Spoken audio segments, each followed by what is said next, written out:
Hello guys, আসসালামু আলাইকুম। আশা করি সকলে ভালো আছেন। তো আজকে আবার আপনাদের মাঝে চলে এসেছি নতুন একটি ব্লগ ভিডিও নিয়ে।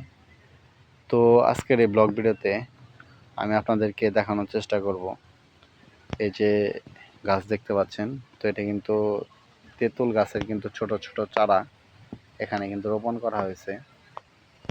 তো এই চারাগুলোর পাতাগুলো যে দেখতে পাচ্ছেন অনেকটাই কিন্তু মরে যাওয়ার মতো হয়েছে। তো দেখতে পাচ্ছেন পাতাগুলো কিন্তু শুকিয়ে গেছে এবং ডালপালাগুলো কিন্তু শুকিয়ে গেছে। এবং এমন হওয়ার কারণ কি এবং কী জন্য এমন হয়েছে, তো আজকে এ বিষয়ে আজকের এই ব্লগ ভিডিওতে বিস্তারিত আলোচনা করব। এবং এরকম তেঁতুল গাছের চারা কিন্তু আরও রয়েছে। তো ওই চারাগুলো আমি আপনাদেরকে দেখানোর চেষ্টা করব।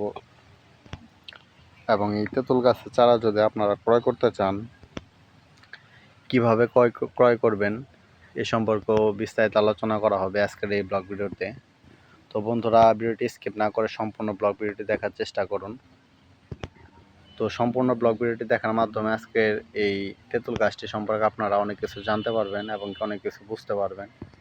এবং আপনারা চাইলে উপযুক্তভাবে তেঁতুল গাছ রোপণ করার মাধ্যমে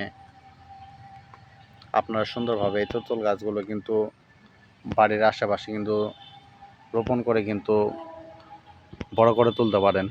এবং এই তেঁতুল গাছ আপনারা কি কি সার প্রয়োগ করবেন, কি কি সার স্প্রে করবেন এ সম্পর্কে আলোচনা করা হবে আরেকটি পরবর্তী ব্লগ ভিডিওতে।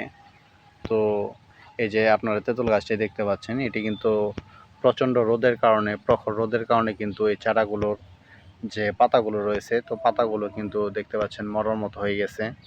তো তাই এই চারাগুলোতে কিন্তু প্রচুর পরিমাণে কিন্তু পানি প্রয়োগ করতে হবে।